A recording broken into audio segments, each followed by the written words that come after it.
Okay, that was a good started. I guess first off, any questions, issues?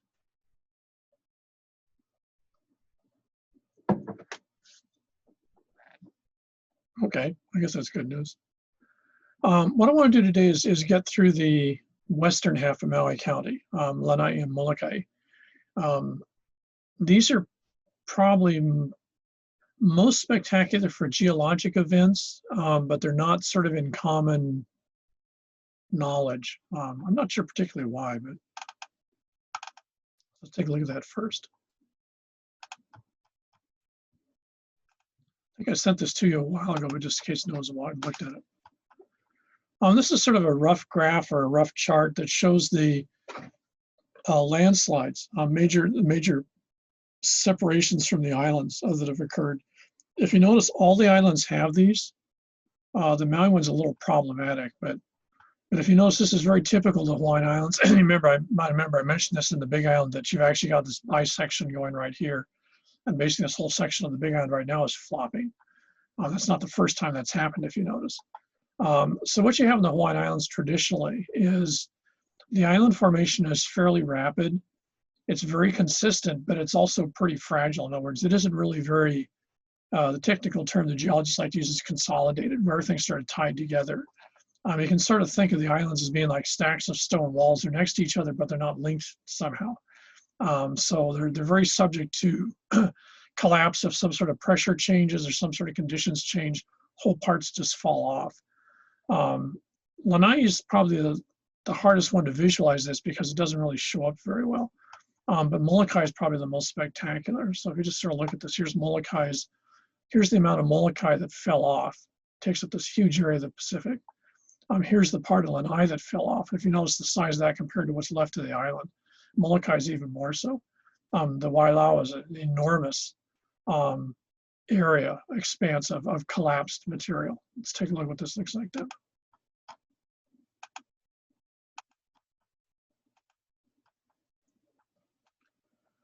So in the case of Lanai, everything you see down here is actually the island. So in Lanai's case, this is what's left of the cone, or I should say of the mountain.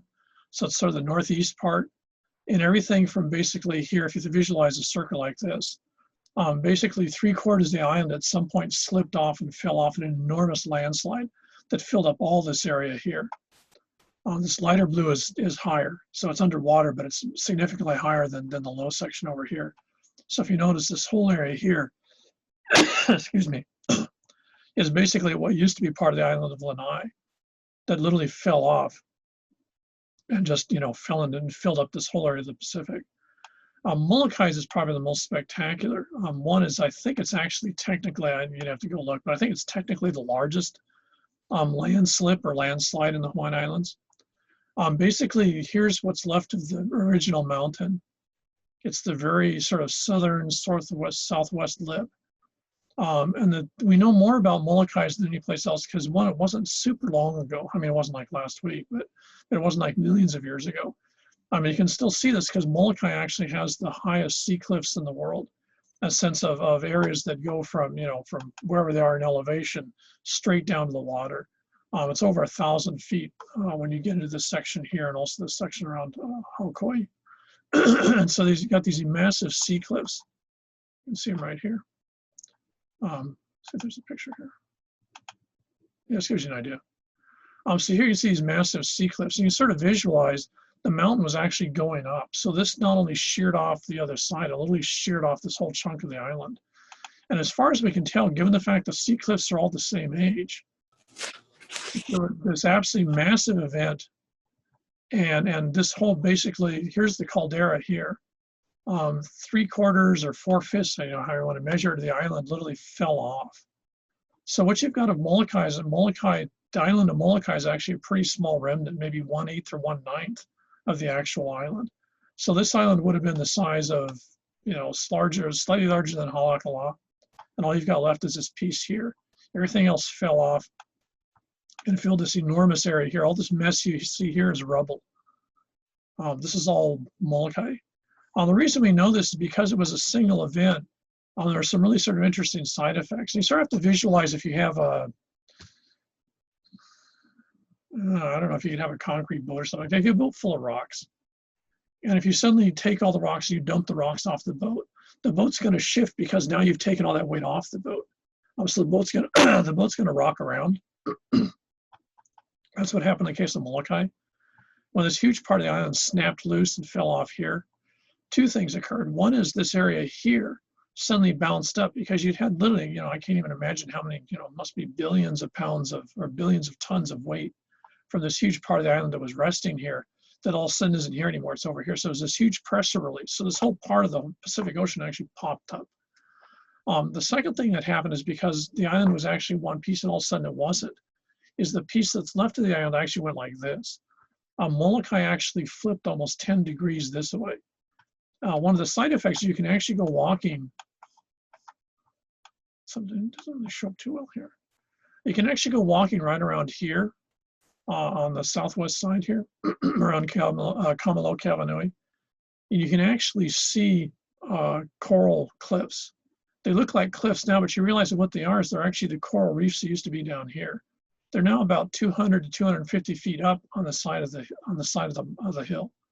What happened is the whole island, basically the part that was down here popped up about 10 degrees, and all of a sudden, it must have been spectacular. All the fish and everything that would have been here suddenly find themselves literally sitting on land.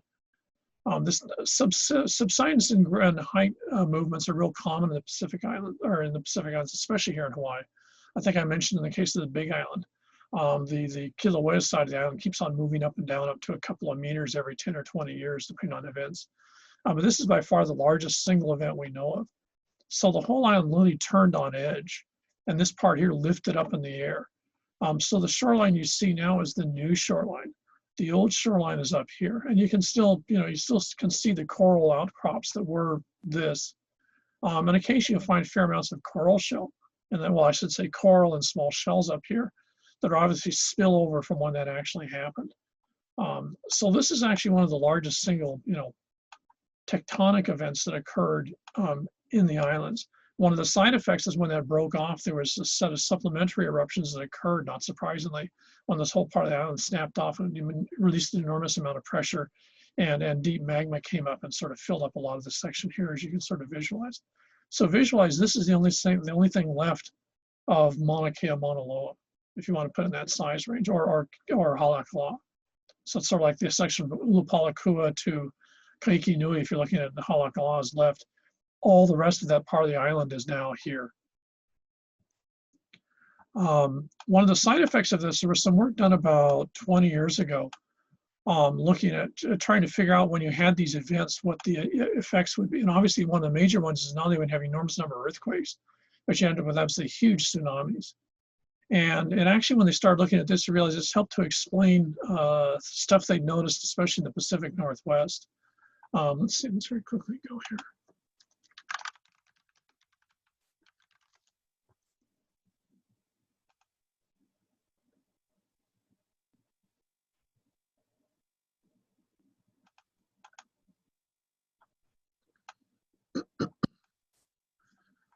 Back in the 1970s, they were looking at the Columbia River. I sort of vaguely remember some of this research a little bit. And what they noticed is when they were in these areas here, there's a bunch of really high cliffs here. And they noticed when they were looking at these that when you went up to about 500, 600, 700 feet up the side of these mountains here, you suddenly found what looked like tsunami wave action. And they were trying to figure out how the hell you could end up tsunami wave action that you see all the way back in here almost to Portland, Oregon. So basically up to 150, 200, 300 miles inland on the Columbia River, you had obviously tsunami had washed all the way up this part of the Pacific Northwest. And they found similar events up here around somewhere near Seattle, I can't remember exactly where. They found somewhat the same thing, that you start to look up here and literally on the side of the mountains, about 600, 700, 800 feet up, you literally see tsunami impacts. And these are actually very visible. You can see these on Kauai. If you go to Kaina, you can actually see the stacks that are impact erosion zones from these events. And they were trying to figure out what could have caused, an event that basically would literally flood the whole Pacific Northwest up to basically 700 feet. And when they started to look at the Molokai situation, they realized that that was probably the culprit. that when this whole part of the island sheared off, in fact, you see the blob even at this scale. What it did is this enormous pulse. And as far as we know, this is right now the largest or highest recorded tsunami event in geologic history. Was that this pulse went across and literally smacked the entire western part of the Americas to a tune of about 700 to 900 feet. And that gives you some idea of the enormous amount of energy that was being released when this whole part of an island literally sheared and dropped. So that's, in some ways, geologically, that's probably what Molokai is most famous for, is the fact that you had this single event loss of a whole part of an island, which had enormous sort of really dramatic impacts all across the North America that you can still see recorded in the geologic history of that area.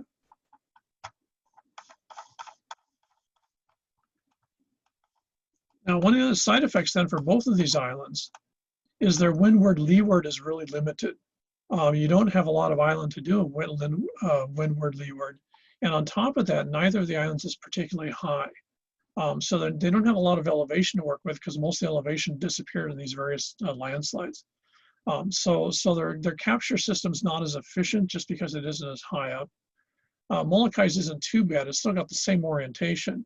Lanai sort of got reamed because the part that was left that's sticking above the water is the eastern slope.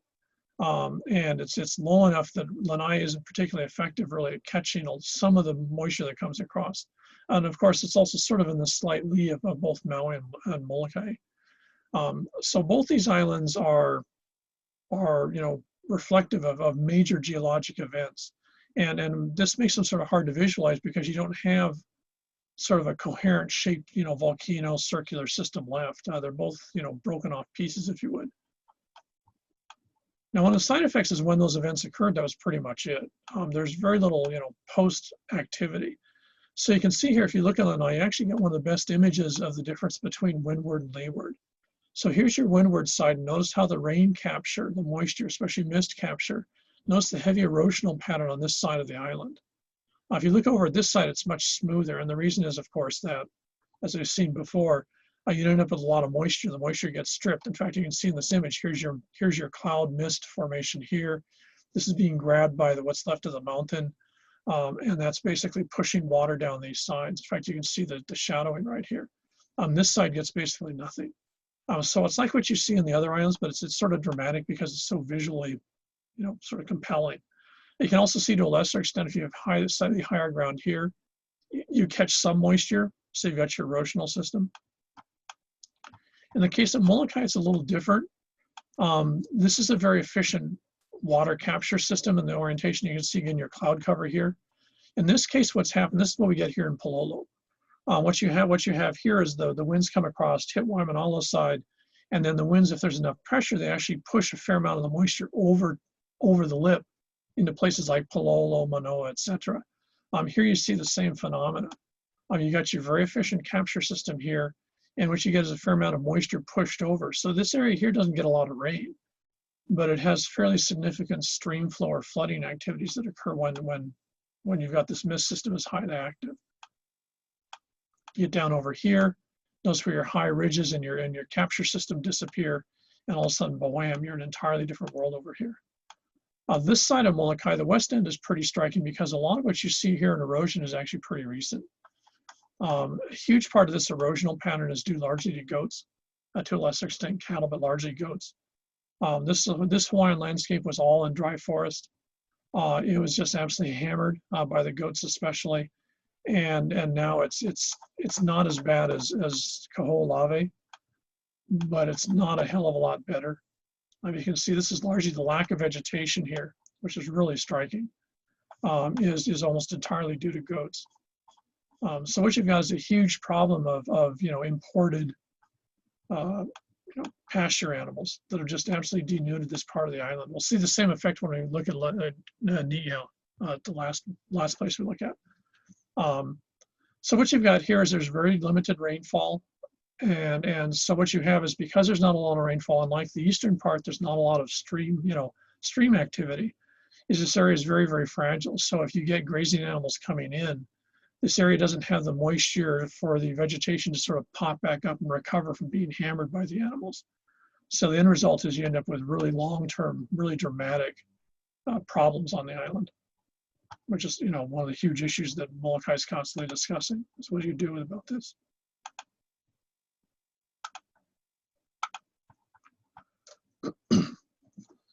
One of the other side effects of all this, movement of material back and forth, as I mentioned, you have the Lahaina roads. Between all three of these islands, it's actually very shallow, relatively speaking. So this means it's actually pretty protected waters for much of the year. So it's actually quite easy, relatively speaking, to go from Lanai to Molokai to West Maui. Moving around between the islands is really easy, relative, compared to any of the other island groups, part of the island group. And what that means is the three areas had a lot of interaction going on during the Hawaiian period. People would go, as they did with Kaho'olawe, people would go relatively casually, especially to Lanai, and spend some time there while they were fishing, and then go maybe back to West Maui. And so what you had was sort of a population group that really did see themselves, sort of the three islands are sort of as a single package, or actually the four, because Kaho'olawe was in that too. And this makes it really different than the other islands. The other islands are all split up into parts of an island. So Oahu was almost invariably 2 or 3 entities. The Big Island was almost invariably 2 to 5 entities. Maui County was actually sort of like it is now. Maui County was almost always one thing. Whoever was the Ari'i Moi of Maui almost invariably also controlled Kaho'olawe, Lanai, and Molokai. Having said that, Molokai was always sort of, didn't quite do its own thing, but Molokai was always given a fair amount of slack to do whatever they were up to. And I think that's largely because their resources are very specialized. And let's see as we go back here.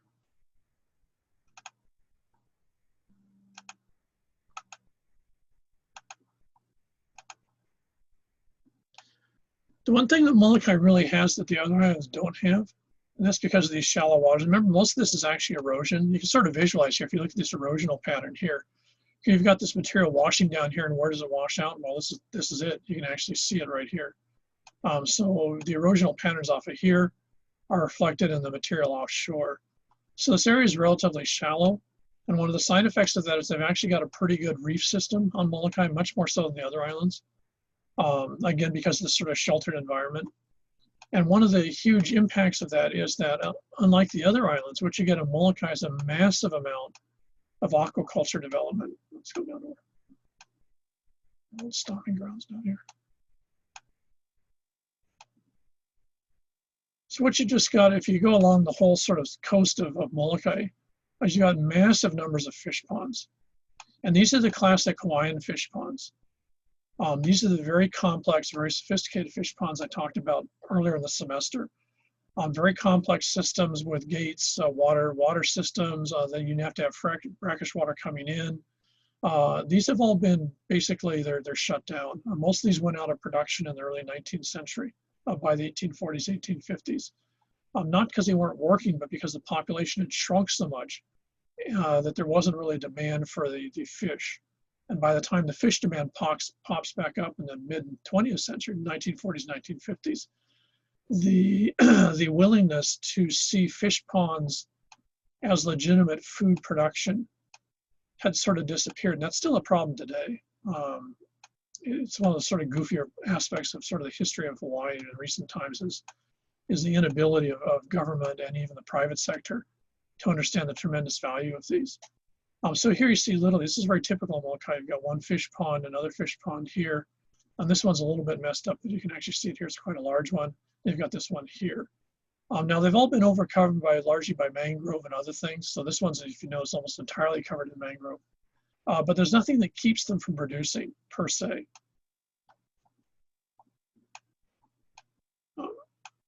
And so just fish pond after fish pond. Now, as typical in the Hawaiian Islands, fish ponds were not controlled by the local population. So the Moloka'i-Lana'i that lived in this area was responsible for keeping up the ponds.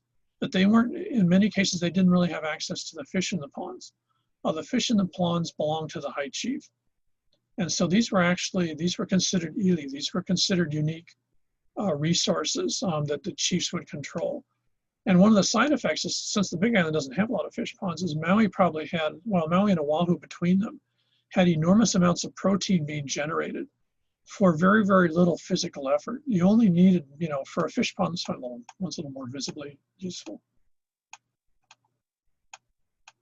Okay. For a fish pond this large, for example, you'd probably need a group of 4 to 8 people managing it on a daily basis. No, not every day, but 4 to 8 people were responsible for daily maintenance.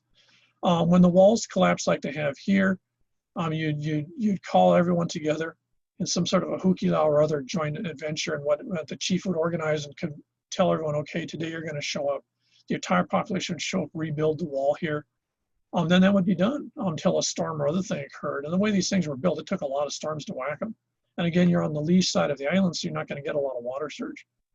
So these things, if you built these walls right, most of these walls haven't been touched since maybe 1840, 1850. So they haven't been touched in 150, 160, 70 years. And they're still, in good shape. You could fix this fish pond with a couple hundred folks in probably a couple of weeks, even now. And if you were using modern equipment, it's sort of limited use, but it would take even less time. So these weren't labor intensive. Building them initially was for a short period of time, but they're very labor efficient compared to, say, agriculture. Once these things are working, they're going to produce. The responsibility of the small team that takes care of the place is to actually monitor dirt coming in.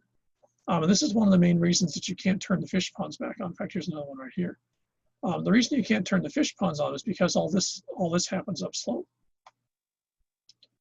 If you had a fish pond, you had to actually make sure that no one was allowed to live in this area. Everyone had to live off to the sides. You'd have 1 or 2 brackish springs. In fact, there's obviously one spring here you can see from the vegetation, one little spring over here. In fact, that spring looks like, yeah, this spring's still working. So what you have to have fresh water seeping into here. You then build a fish pond around your brackish water or freshwater seeps. You make sure that no one can live up here. In fact, you'd put some barriers up here, because the last thing you want and what you can't have is you can't have any mud or dirt washing into the fish pond. The fish pond waters have to be absolutely clean. So what happens is by the mid-19th century, especially with the arrival of grazing animals like cattle and goats, is you can't control the erosion patterns. And as you can see here, all the erosion that's occurred in this particular area here, this is all now washing into the fish pond here. In fact, here's the stream outflow. It's followed the old spring path, and all that's in here. So if you notice, you can actually see the dirt plume here. So what you've got is this water is now very dirty. And what you can't, fish pond won't work with that. The algae needs clean rocks to grow on. The fish need clean water to basically intake and breathe in. So this fish pond is unworkable. You could rebuild the wall in a matter of days, but you couldn't get it to work unless somehow you could make sure that nothing got into it. And given the fact that you've now got houses on this side, you've got people living upslope, you've got erosional patterns that go all the way up here, all of which feed into the fish pond. All that would have to stop, and that's just, that's not going to happen in the 21st century for all sorts of reasons, not the least of which would be legal. So what you do is when that happens is you lose one of the most productive areas in the entire Hawaiian Islands. There's basically fish pond after fish pond all the way down this coast. You could very easily probably produce enough protein for at least 100,000 people on a regular basis with the fish ponds in Moloka'i. The fish ponds at Pearl Harbor were probably even more productive. But Moloka'i's is a little more striking just because you can still see the ponds. In many cases are still intact. And, at least here, for example, at Hawai'i, there was actually a group that was actually trying to get the fish pond working again. And they actually have got a couple of fish ponds where the walls are fixed and the makahas are working. Kaloko is a good example, but the problem is you've got all this, and with all this here, you can't have a fish pond here. So it's one of those situations. These were actually very technologically sophisticated. Moloka'i was the big player on this. I think the estimates are there were 27 fish ponds in Moloka'i. But given the current conditions of the island of Moloka'i and the logic of use of an island and private ownership, the fish ponds can't be turned on, not in the way they were. So Moloka'i was sort of interesting because in a large amount, most of the other things you saw here was dry forest ag. There's very little wet ag because most of the wet system is actually fairly inaccessible. This part of the island is actually very difficult to get in and out of. There's no harbors. In fact, even the beaches are quite small. So basically your habitable area of the island was sort of this section down here, which was pretty much dryland ag. So your food production was pretty limited, but your protein production in terms of fish aquaculture was absolutely stunning. So it's very likely that for much of its time, Molokai actually provided food, probably fish, especially dried fish, for its related island sets. And places like Lahaina and maybe Lanai, but especially Lahaina side, would provide your starches in the sense of agricultural products. So there's probably an almost everyday movement of resources back and forth. So the islands were actually tied together, sort of in terms of production.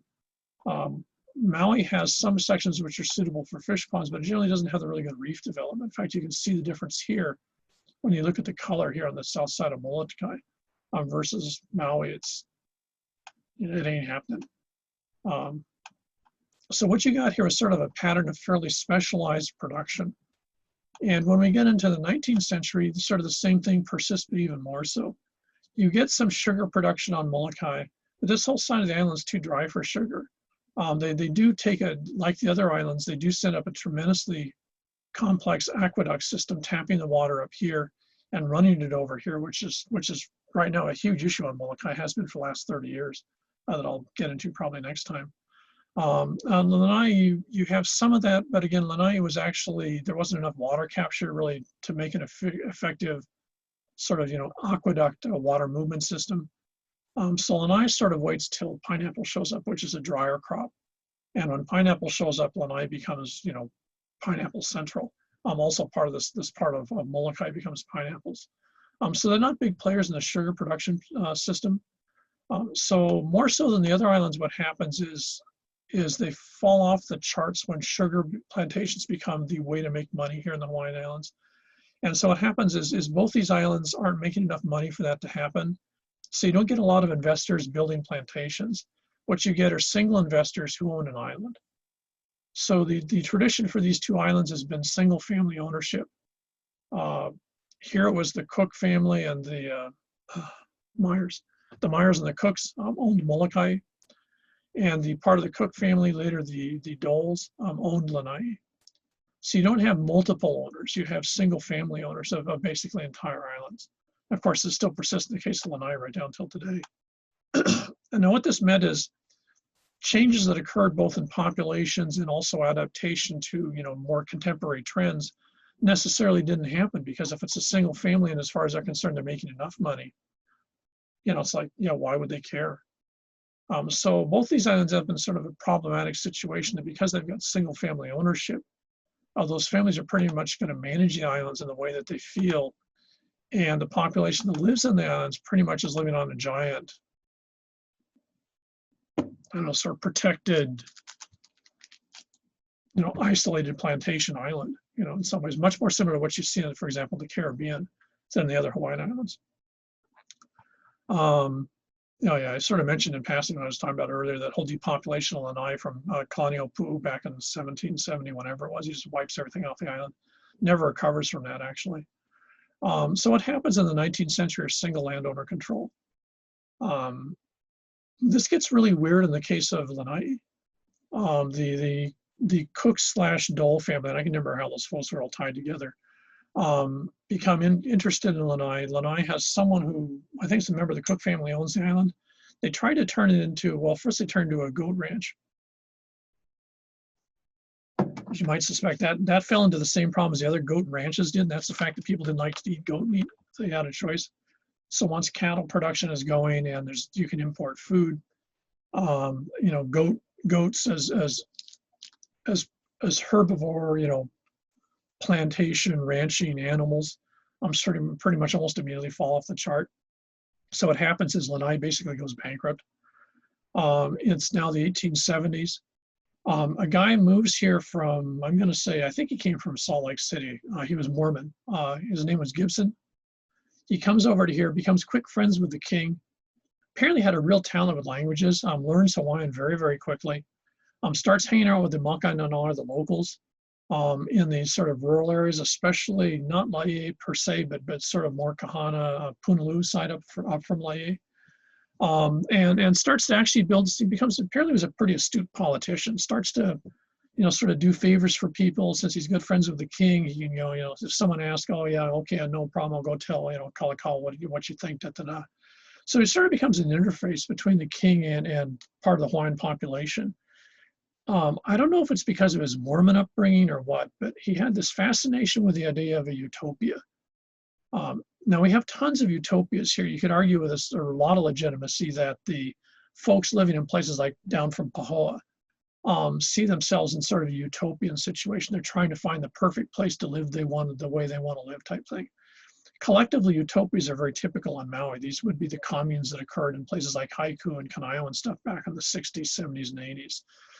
Even more so in Kauai, where there's still the sort of utopian ethos is still a big part of the New Age movement over there.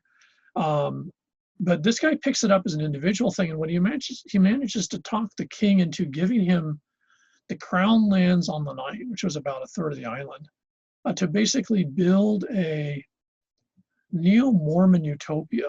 By then, he'd fallen afoul of the Mormon church. He and the LDS didn't see eye to eye on stuff.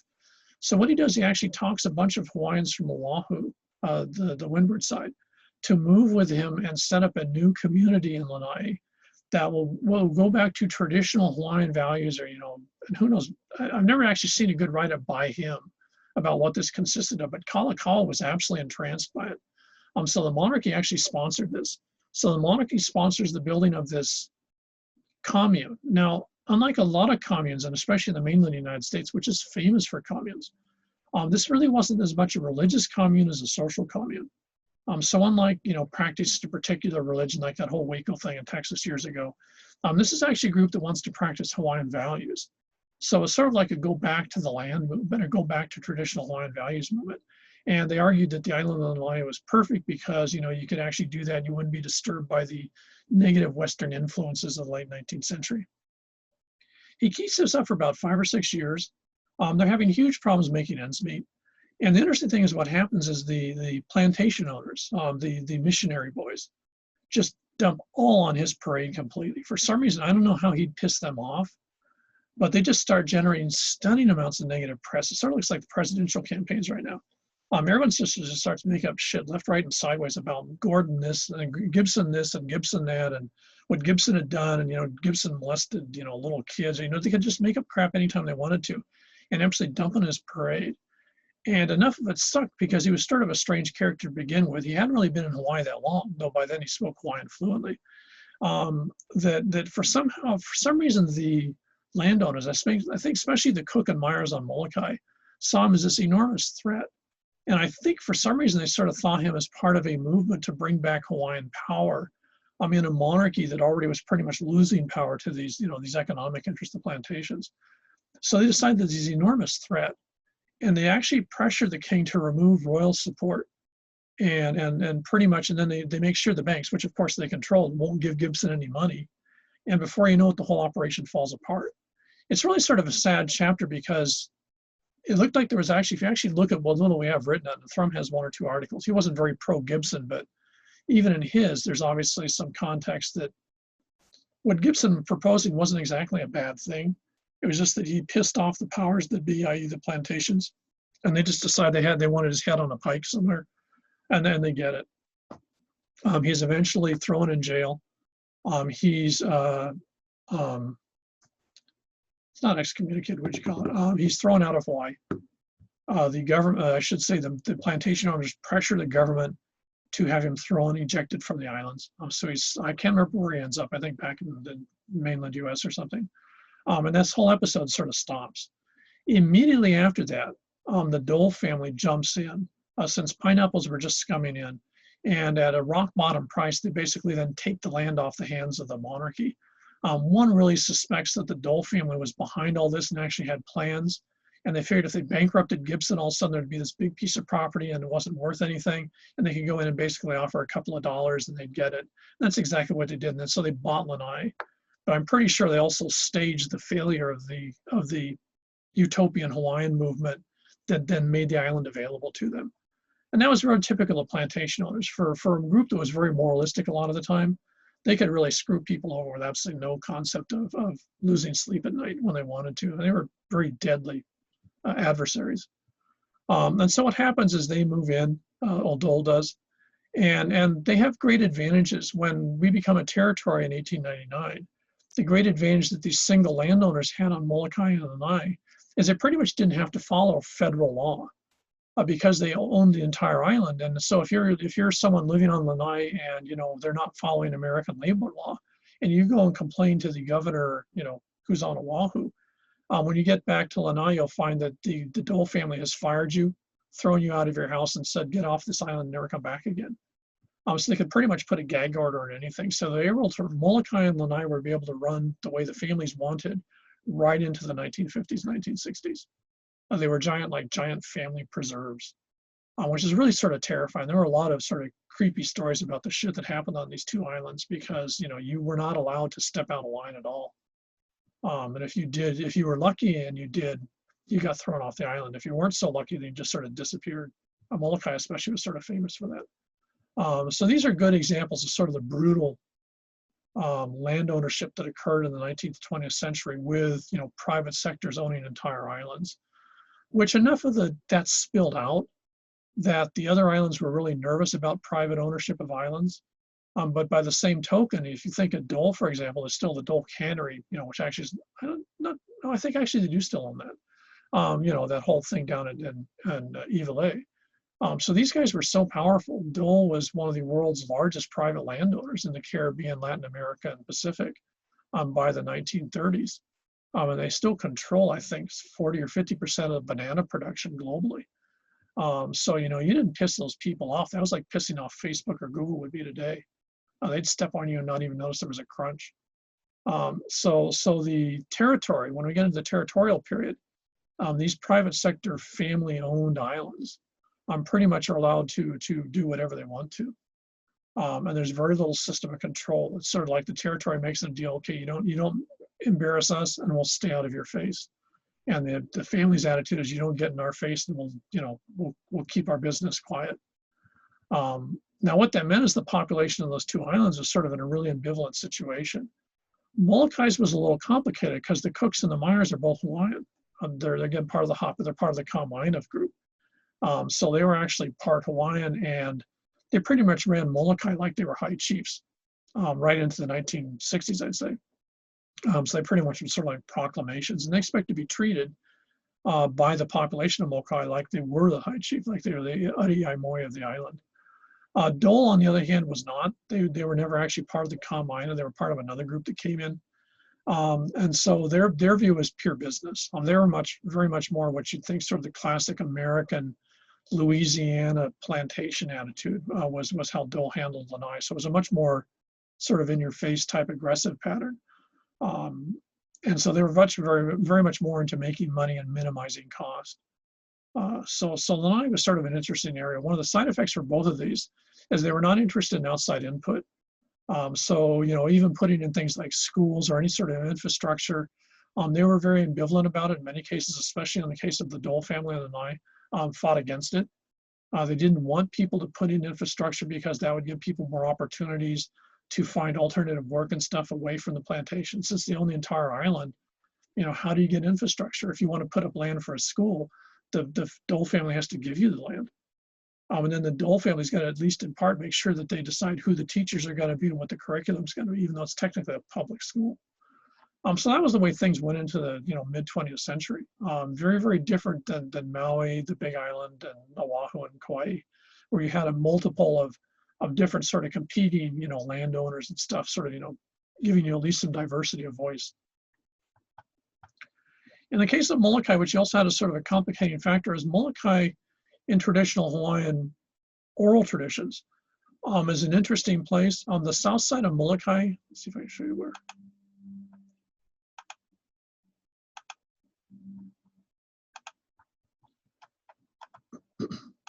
Two spots. One was down here, and the other was up here. We're famous for very, very large groves of coconut or niu. And those weren't normal. In fact, I should point out, typically in the Hawaiian Islands, coconut tree groves were never natural. They're almost invariably planted. Chiefs would plant coconut trees when they were born. Coconut trees would be planted when something significant happened, and coconut trees would be planted when a chief died. And in many cases, you can still see this at what's left of the grove at the Halekulani on Waikiki. You notice a lot of the coconut trees are actually twisted, the Hawaiian coconuts, not the more modern Samoan ones. And a lot of these coconut trees are really bent, and that was actually done intentionally. They would actually wrap rope around the shape of the coconut. They do like a bonsai. They'd shape the coconut. We're not really too sure now. The shapes meant something, but unfortunately, we're not really said something about the loss of culture. We don't really know what the shapes necessarily meant anymore. But you would actually have different shapes for different events. So the coconut groves were actually sort of like books, if you would, or effigies of the lives of the high chiefs of whatever island it was. In the case of Molokai, it's a little bit more. The coconut groves here and here were the centers for sorcery. Molokai was famous for very powerful tongas that controlled all sorts of different types of sorcery, both healing, which I believe was the one up here. I'm sorry, I've forgotten which one was which. And then actually killing sorcery, since they're all part of the same thing, the manipulation of mana. So Molokai was famous if you were a tonga and you were looking for advanced training, or you wanted to polish your skills. You basically had these are like your certification centers. You went here to be, either get training or to get further training. So almost all of your Tonga and the Hawaiian Islands by the 1700s have contacts with these two locations. And one of the side effects is until the 1700s with Kalaniʻōpuʻu, everyone sort of stays hands off on Molokai, because on one hand they're thinking, okay, we could go over here and take this island over. But then what happens if you miss, what happens if some of your, if you're Oahu and you decide, okay, we're going to take this part of the island over, what do you do with the guys down here? You're not going to be able to get them all. You're not even going to know who the Tonga is if they're not particularly well known. It's not like they've got they don't have specific patterns of tatau in the body or something like that. But what they have is a skill set that can basically kill you in a fairly short period.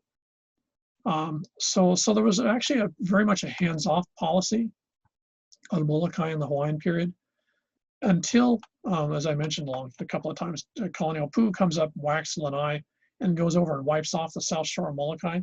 There's no doubt that he intentionally attacked these areas because he intentionally destroys both the coconut groves, or at least the people in them. And the only reason that made any sense was, for some reason, he figured that the guys working here were obviously supporting Kahekili and the Maui chiefs. And so he sort of figured it rather, I suppose in a rather logical way, since it's sort of like a think tank. If he wants to make sure the next time he attacks Maui, he'll win, a good way to do that is to wipe out the Tongas here. Obviously, they can't help the chiefs here. And, it's in modern context, it doesn't necessarily grasp very well, but if you think of this as sort of like a med school, he figured that if you get rid of the guys here, then this group's lost a lot of their skill set. And since you're based on the Big Island, and you've got competing groups over here that say they have the same skill set, you figure, okay, I'm just getting rid of the competition. Molokai didn't completely recover from that attack. But even today, Molokai still has a reputation as the place where people know how to do things they don't necessarily know how to do on the other islands. And that's part of Molokai's reputation, is that various types of traditional ritual work were still, if not still centered in Molokai, were till recently. And this is sort of part of its Hawaiian connotation. The Meyer part of the family that owned Molokai was actually sort of encouraging or supporting this in a certain way. I know a couple of the Meyers, and they've always been sort of, they don't talk about it a lot, but they also made it very clear the family didn't disallow this in the 19th, 20th century. So Molokai gets sort of interesting reputation of being sort of mysterious. And if you think about that, sort of a respin, reinterpretation of the reality of what the island was, in a couple of hundred years prior to that. But the main thing that happens in the historic period, in the 19th and 20th centuries, is when the other islands get into massive sugar production and such like that, these basically become plantations. So you've got island plantations or island systems. And they keep that going right into the 60s and 70s. So when sugar and then later pineapple collapse, these islands are really on hard times. Lanai is still on hard times. Of all the islands, these guys took it totally on the chin because they had no basis of support. They were entirely based on their production of pineapple. In the case of Lanai, that's all they grew. Or in the case of Molokai, there was some sugar up here and the rest was pineapple, but it was never particularly, you weren't making a lot of money compared to Maui or Oahu or even the Big Island.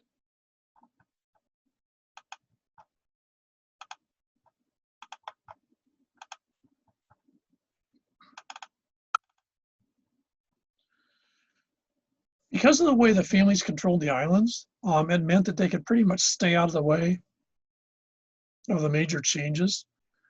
No, probably the biggest side effect is that Molokai never gets seen as a separate independent entity.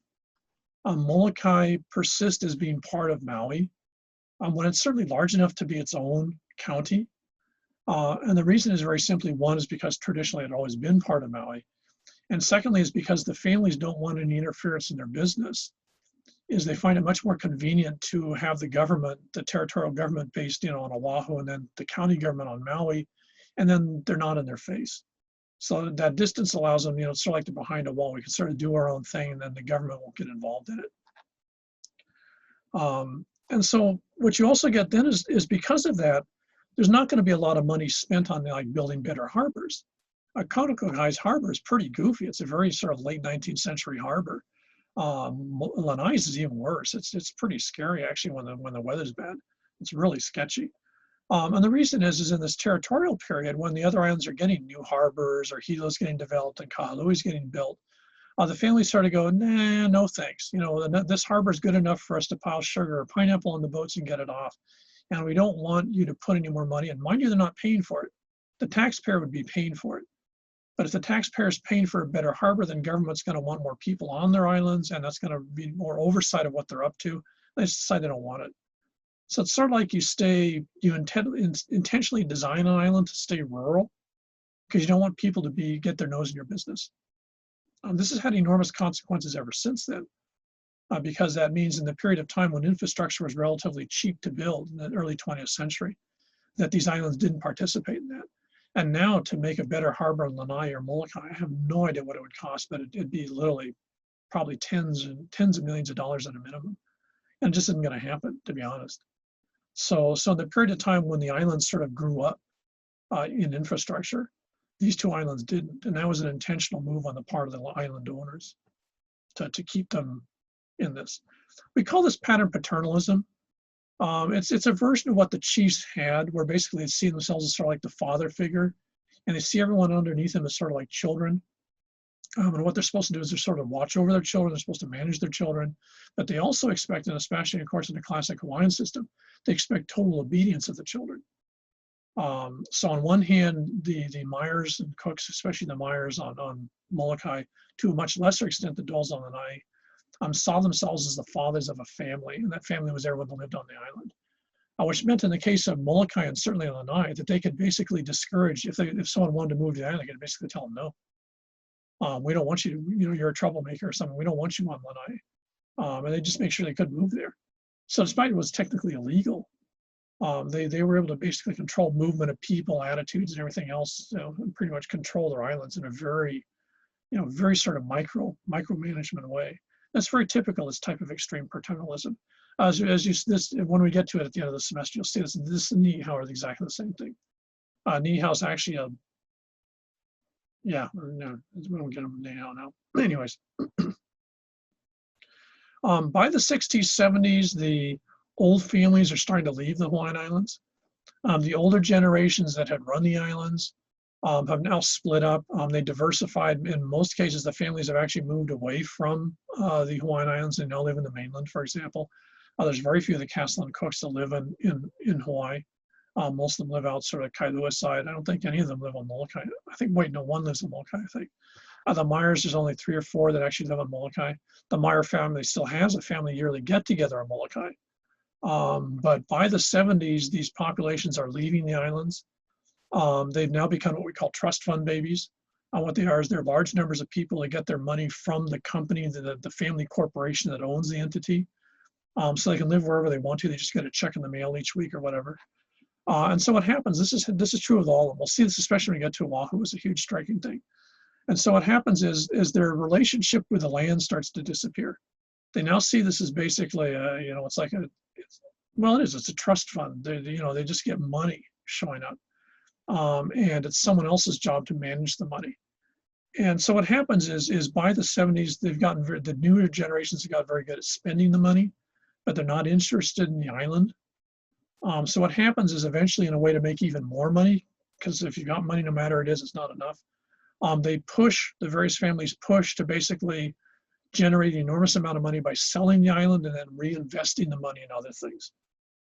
So what happens, and this occurs across the Hawaiian Islands, is the families that had owned the islands, pretty much de facto since the 1850s, the various missionary boy plantation owners, almost without exception, the space of about 10 or 15 years, just go puck, and they just leave the Hawaiian Islands. I mean, they'd already left physically, but conceptually and sort of legalistically, they now just turn themselves into investment brokers or investment whatevers, and someone manages the trust fund. They don't care what the trust fund's based on Oahu or Molokai, or if it's based in, beet sugar production in the Midwest. It's all the same thing. It's just money in the bank.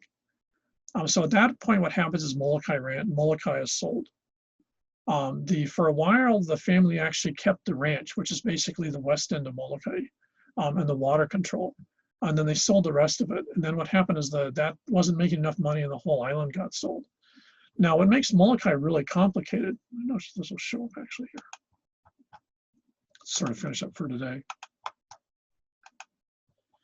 Is this whole center section of the island here is actually part of government land. It was actually crown land, so it becomes part of the Hawaiian homes. So what you have is the ranch owns, Molokai Ranch is basically here to here. Hawaiian owns a chunk in here. You have small private landowners, many of them going back to the Mahele period, that own property in here and then also along the coast down here. And then what you've got is the ranch actually owns the water rights for all this part of the island and actually controls most of this property. The state actually controls a lot of the deep valleys because those are state watershed lands. So it's very complex ownership of property. And when Hawaiian Homes starts to build, starts to develop in the 30s, 40s, and 50s, they start to place people in their part of Molokai. The ranch isn't too happy with it. I should say the Molokai family isn't too happy with it, which actually usually gets called Molokai Ranch. But they're willing to put up with it because, a large part of the population of the island is Hawaiian. They see themselves as being part Hawaiian. So this is like an okay thing to work with. When the family sells Molokai Ranch, so they basically sell most of the island. They sell it now to outside investors. So also what happens is a group of folks come in, initially Canadian Americans and I think New Zealanders, come in at various times, buy the island in the 70s, 80s, and 90s with a purpose of maximizing profit, which is really different than the Myers and Cooks were when they had Molokai Ranch. All these guys come in and realize very quickly that no way in God's green earth you're going to make any money off the ranch. There's no way that you make money in ranching by the 80s and 90s, remember the other islands. So they come here with no illusions about what they're going to do with this. What they basically see on Molokai is tourism. And what they see is in their view, an absolutely fantastic way to turn an isolated Hawaiian island into an ultimate version of the enclave resort. So whereas you go to the Mauna Kea on the Big Island, you land in a regular airport, you have to deal with regular people, and you go to a special place. In the case of Maui, maybe Kaanapali or Kapalua. Here they're thinking, damn, we got a whole island we can do this with. So they basically visualize turning at least this 2/3 of the island into sort of a giant multi-resort complex. And that that for one thing goes over very poorly with the population on Molokai. But even more so, it goes over very poorly with the state. By the time these guys came up with these ideas, large enclave resorts were leaving sort of a bad taste in people's mouths. The timeshare collapse had come and gone. People thought the whole thing was really sketchy. And even more importantly is no one was really sure just exactly how you could make this work. Could you actually make Molokai into a place that was attractive for tourists? This beach up here is famous for killing people. The Navy lost a bunch of folks up there in World War II practicing landings. The area down here has some pretty decent beaches, but it's sort of reef and it's really sort of pretty rural agriculture. And so, there were some real questions raised as to just exactly how we're going to make this happen. But the new landowners are basically, they're purely in this for profit. This is an investment opportunity. And so they're on a real clock. They have to turn this around and make a lot of money in a hurry, because then what they want to do is they want to sell to someone else. So what you start to get these enormous sort of classic, globalization, tourism pressures of the late 20th century, suddenly slamming an island that till then had largely been a protected, isolated entity. And the fallout of that crash is still going on in 2020 in Molokai. And we'll get into that next time. So Molokai is a fascinating example of what happens was a place that finds itself suddenly brought into late 20th century, massive tourist-based development, kicking and screaming with basically no one on the island being asked if they want to be involved in it, but it's their island. And that's still sort of the story of Molokai, today. So we'll stop at that, I think. Any questions about all that?